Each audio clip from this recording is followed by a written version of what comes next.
يا كان توسخ يتحطه فليت مالتي سبات نمسجنا بخمينا نتقمر زينات يوتيوب حيل مسجنا يزبل زبز حسابات مستقبلنا ويمستوهبنا إنا نتقم حديك سبات نمسجنا سكمين نتقمر لتقول مريناس وزي مسجاناسي مسرتاوي نا كفال هيوات ود سب ኮይኑ ይዝራየና ኣነ እቲ ዘመስግን ሲ ብዙሕ እዩ ዝባረኽ ማለት ዘመስግን ብዙሕ እዩ ዝባረኽ ኣብ መጽሐፍ ቅዱስ ክንረን ከለና ህይወት ኢዮብ ጻድቅ ክንረን ከለና ሲ ኢዮብ ሲ እቲ ኩሉ ዝነበሮ ዝና እቲ ኩሉ ሃብቲ ውሉድ ኩሉ ንሱ ምስ ጠፍአ ከይተረፈ እዩ እግዚአብሔር ሃበ እግዚአብሔር ወሰደ ኣነ ጥራይ የተወሊደ ጥራይ ናብ ኣምላኽ እንተተመለስኩሲ እንታይ ፀገም ኣለዎ ስለዚህ ብኩሉ ነገር እግዚአብሔር ዝተመስገነ ይኹን ኢሉ ማለት ሕጂ እንታይ ማለት እዩ ሰባሲ ብምርካብ ጥራሕ ኣይኮንና ክነመስግን ዘለና ብኩልንትናዊ ኢና ክነመስግን ዘለና ስለዚህ እቲ ንሕናሲ ተመስግነሉ ምክንያት እንተስኢንካ ይብል ኣብ ሓደ መጽሓፍ ዘንበብኩ እዩ አትሊስት እንተ ወሓደስ ኣምላኽ ኢት ይበካ እግሪ ይበካ ዓይኒ ይበካ እዝኒ ይበካ ኣፍ ይበካ ኩልንትናኻ እውን ይበካ በዚ ነገራት እዚ እውን ኣመስግኖ እስትካለ ክትከይድ እግሪ ይበካ ክሰርሕ ኢት ይበካ ክትሪ ዓይኒ ይበካ ክሰምዕ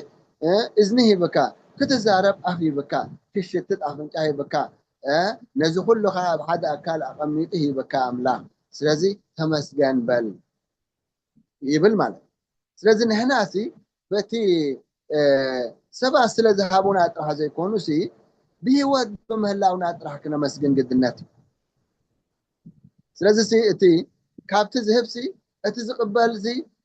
ካብቲ ዝቅበል እቲ ዝህብ ይባረኽ ይዝብል ኣብ ቅዱስ መጽሓፍ ማለት እዩ ስለዚህ ንሕና እቶም ዝህቡ ይባረኹ እንታይ ዝብል ኣብ ምስሊ ኣሎ ኣብ ሃገርና ሲ ጽደቀለይ ይብሉኻ ጽደቀለይ ይብሉ ማለት ክልምኑን ከለው ሲ ጽደቀለይ ይብሉ እንታይ ማለቶም እዩ ንስኻ ቁርብ ትተኽበሎም እግዚአብሔር ከዓ ነቲ ዝተኸብካሎም በረኸት ይገብረልካ ስለዚህ ክትተኽብ ጸጋ ስለ ዝሃበካ ክትርሕርሕ ጸጋ ስለ ዝሃበካ ተመስገን ትብል ማለት እዩ ስለዚህ ዘመስግን ሰብ ጥዑይ ሰብ እዩ ኣእምራዊ ጥዑይ እዩ መንፈሱ ጥዑይ እዩ ስምዒቱ ጥዑይ እዩ ኣተሓሳስባዊ ጥዑይ እዩ ስለምንታይ ዘመስግን እንተኮይኑ ክሓሚ ግዜ የብሉን ስለዚህ ዘመስግን እንተኮይኑ ሓደ ሰብ ንኽሓሚ ንሰብ ከጸልም ሰብ ኣይሃበንን ክብል ግዜ የብሉን ብኩሉ ነገር ብምርካብ ዝተመስገንካ ይኹን ብምስኣን ተመስገንካ ይኹን ብጥሜት ዝተመስገንካ ይኹን ብጽጋብ ዝተመስገንካ ይኹን ኢኻ ትብል ዘለኻ ማለት እዩ ስለዚህ ኃይሊ ምስጋና ንህይወትና ሰላም ይመልኦ ማለት ንህይወትና ቅሳነት ይመልኦ ንህይወትና ህጣት ይመልኦ ስለዚህ እቲ ዝኾነ ነገር ካብ ኩሉ ኣብ ፍልስፍና እንተሪኻ ኣብ ሳይኮሎጂ እንተሪኻ ኣብ ቴዎሎጂ እንተሪኻ ኣብ ካልእ ዓውድታት እውን እንተሪኻ ተመስገን ዝብል ሰብ ባህታይ ዝፈጥረልካ ከመይ ሓዲርካ ምስ በልካ ኣይደቀስኩን ካብ ዝብለካ ተመስገን ኣምላኽ ይመስገን ጽቡቕ ሓዲረ ዝብለካ ንስኻ ንኣምላኽ ክዝክር ንስኻ ብዛዕባ እቲ ዝሓደርካዮ ነገራት ሓሚሙክ ዘሎ እዩ ማሲኑ ዘሎ እዩ ጽቡቕ ደቂሰ ኣምላኽ ይመስገን ክብለካ እንከሎ ንስኻ እቲ ብክልተ እግርኻን ብክልተ ኢድካን ብኣፍንጫኻን ብክልተ እዝንኻን ሰሪሕካ ተኣቱ ነገር ከዓ ከተመስግን እቲ ዝሓመመ እቲ ዝጸገመ እቲ ዝሰኣነ ተመስግን እንከሎ እቲ ዝረኸበ ሰብ ተመስግን ግቡኡ ከም ዝኾነ እቲ ዝሃቦ ከዓ ሓይሉን ፍልጠቱን ክእለቱን ከም ዘይኮነ ኣምላኽ ከም ዝሃቦ ከዘዘኻኽር ስለ ዝኾነ ሓይሊ ምስጋና ወይ ከዓ ሓይሊ ውዳሴ ንኣምላኽ እቲ መሰረታዊ ነገር እዩ ማለት እዩ ስለዚ ሓይሊ ምስጋና ሲ ይጽንሓለይ ዘይበሃል ወይ ተወሳኺ ነገር ዘይኮነስ ማእከል ህይወትና አንዲ ማእከል መነባብሮና ስራሕና ኣከያይዳና ክኸውን ዘለዎ ትብል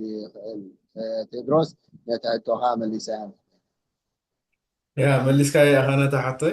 أزي عبي زخانة جفتون هيبكانا عزي زخانة تمرتون هيبكانا ምስጋና ከም ብሩህ የእምሮ ኣወንታዊ ዝኾነ ኣመለኻኽታ ንክህልወካ ከም ዝበልካዮ